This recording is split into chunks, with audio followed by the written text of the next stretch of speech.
5월은 가정의 달입니다. 어린이날, 어버이날, 성년의 날, 부부의 날 등 가정의 소중함을 일깨워주는 날들이 많습니다. 하나님께서 여러분의 가정에 복을 주시고 자녀들을 잘 되게 해주시기를 원합니다. 오늘 본문에 나오는 야곱의 가정은 복받은 가정입니다. 잘 된 가정이죠. 무엇이 이 가정을 이리도 복되게 하였을까요?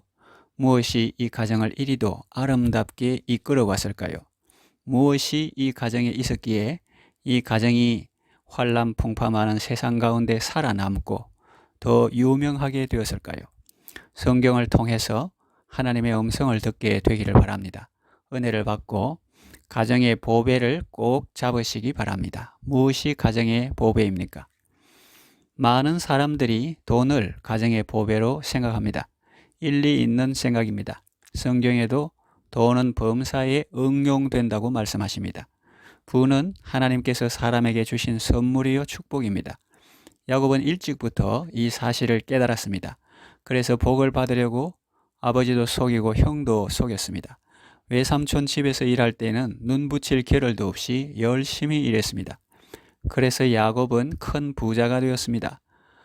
과거나 현재나 돈은 우리의 삶에서 중요한 부분을 차지하고 있습니다. 그런데 우리가 분명히 기억해야 할 것이 있습니다. 야곱이 부자가 된 비밀이 있습니다. 겉으로 보면 다른 사람을 속이고 빼앗고 열심히 일하고 때로는 수단을 부려서 부자가 된 것처럼 보입니다. 그러나 아닙니다.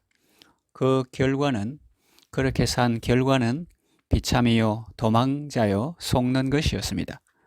그러면 그가 어떻게 해서 부자가 되었습니까? 그것은 하나님께서 복을 주셨기 때문입니다. 언약에 신실하신 하나님께서 야곱에게 복을 주시니 막을 자가 아무도 없었던 것이죠. 하나님께서 여러분에게 복을 주시면 순식간에 잘 될 줄로 믿습니다. 여러분 모두 하나님 안에서 복된 삶을 누리시기 바랍니다. 아무리 돈이 많아도 속수무책일 때가 있습니다. 악덕 고용주 라반이 분노의 기세를 몰아 야곱의 것을 다 빼앗으려고 추격해 오는데 그때 돈이 자기를 지켜줄 수 없었습니다. 또 20년간 복수의 칼을 갈다가 이제 장정 400명을 거느리고 자기를 죽이려고 다가오는 에서 앞에서 야곱의 그 많은 양떼와 소떼가 무슨 도움이 되겠습니까? 그리고 애굽의 총리 요셉 앞에 가나안 땅에 사는 노인에 바친 작은 예물이 무슨 의미가 있겠습니까? 돈이 소중하지만 야곱 가정이 여기까지 올 수 있었던 것은 단순히 돈 때문만이 아닙니다. 혹자는 사람이 보배라고 말합니다. 지금도 이런 말을 하는 분들이 많이 있습니다. 나름대로 의미가 있는 말입니다. 야곱을 보십시오. 그는 일찍이 험난한 세파를 견디며 산전수전 다 겪은 사람입니다. 그가 그 가정을 세우는 데 중요한 역할을 했음을 우리는 능히 짐작할 수 있습니다. 그러나 야곱가를 세우는 것이 순전히 그의 공로라고 말하기는 어렵습니다. 성경을 보면 그의 잘못된 사랑이 자식들을 힘들게 했음을 알게 됩니다. 또한 자신이 예측할 수 없고 어찌할 수 없는 일들이 많이 일어나 가정을 살리기 위해 자신이 적극적으로 할 수 있는 일이 아무것도 없을 때가 있음을 봅니다. 우리가 가장을 존경하고 어른을 존경하는 것은 중요하고 아름다운 일입니다. 인생의 연륜이나 경험을 절대로 무시할 수 없습니다. 그러나 사람은 의지의 대상이 아닙니다. 사랑과 이해와 존경의 대상은 될지언정 의지의 대상은 될 수 없죠. 자녀들은 또 어떻습니까? 12아들이 힘을 합치면 못할 일이 뭐 있겠느냐는 생각도 듭니다. 그러나 성경을 보면 전혀 그렇지 않습니다. 그들은 악한 일에는 쉽사리 뜻을 모았으나 선한 일에는 전혀 하나가 되지 못했습니다. 동생 요셉을 돈 받고 상인들에게 노예로 팔고 아버지를 속였습니다. 르우벤은 아비의 침상을 더럽혔고 시몬과 레위는 아버지가 시키지도 않은 일을 저질러서 모두를 불안하게 하고 하나님의 이름을 욕되게 했습니다. 유다는 며느리와 불륜의 관계를 맺어 공동체를 떠났습니다. 어느 하나 가정의 보탬이 되거나 덕이 되는 것이 없습니다.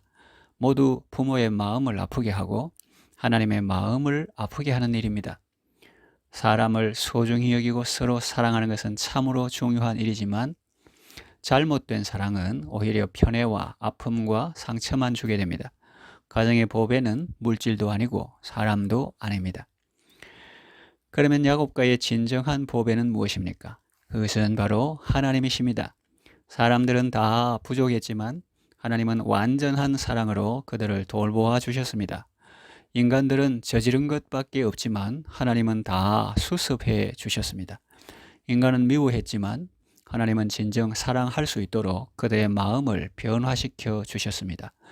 인간은 절망할 수밖에 없었지만 하나님은 소망을 주시고 살만 나게 해주셨습니다. 재물이나 다른 어떤 수단으로도 돌이킬 수 없었던 에서의 분노를 하나님께서 잠재우시고 도리어 동생 야곱을 긍휼히 여기는 마음을 주셨습니다. 요셉은 가족과 떨어져서 타국에서 종살이 했지만 하나님께서는 늘 함께 해주셨고 인자를 더하셨고 지혜를 주셨고 크게 높여 주셨습니다. 동생을 팔았던 유다를 형제를 살리기 위해서 자기 목숨까지 내어놓는 멋진 사람으로 변화시켜 주셨습니다. 험악한 세상살이에 재물도 필요했고 가족도 소중했지만 가장 소중한 분은 바로 하나님이셨습니다. 야곱의 가정은 인간적으로 보면 여느 가정과 다를 바 없는 평범한 가정이고 아니 어쩌면 더 소망 없는 가정이었지만 하나님을 믿고 의지할 때에 하나님께서 선하신 뜻대로 그들을 이끌어 주셨고 그들을 거룩하게 하셨고 그들을 하나 되게 하셨고 복되게 하셨습니다. 세상 사는데 재물도 중요하고 사람도 중요하지만 그것도 하나님 안에서 의미가 있고 그 진가를 발휘하는 것입니다. 자, 그렇다면 이제 우리는 어떻게 해야 합니까? 하나님을 소중히 여기고 그분을 의지해야 합니다. 하나님께서 가정을 세우시고 하나님께서 복을 주십니다. 자녀들도 다 하나님께서 주셨습니다. 그러므로 우리가 할 일은 우리에게 복을 주신 하나님을 바라보고 그분을 기뻐하며 그 뜻대로 사는 것입니다. 내 뜻대로 안 살고 하나님의 뜻대로 사는 것입니다. 내 소원대로 안 살고 하나님이 원하시는 대로 사는 것입니다. 그것이 지름길 인생이요 후회 없는 인생입니다. 하나님은 만복의 근원이십니다. 하나님께서 가정을 세우시고 하나님께서 가족을 지켜주십니다. 보배로우신 주님을 모시고 온 가족이 서로 사랑하며 날마다 하나님의 은총 속에서 아름답고 복된 삶을 살아가시기를 바랍니다. 기도합니다. 가정을 세우시고 지켜주시는 분은 오직 하나님이심을 일깨워 주셔서 감사합니다. 정함이 없는 재물에 소망을 두지 말고 오직 우리에게 모든 것을 후히 주사 누리게 하시는 하나님께 소망을 두고 살게 하소서. 질그릇같이 연약한 인생을 의지하지 말고 질그릇 속에 담긴 보배와 같은 주님을 의지하며 살게 하소서. 보배로우신 주님 모시고 보배와 같은 아름답고 귀한 삶을 살게 하소서. 예수님의 이름으로 기도합니다. 아멘.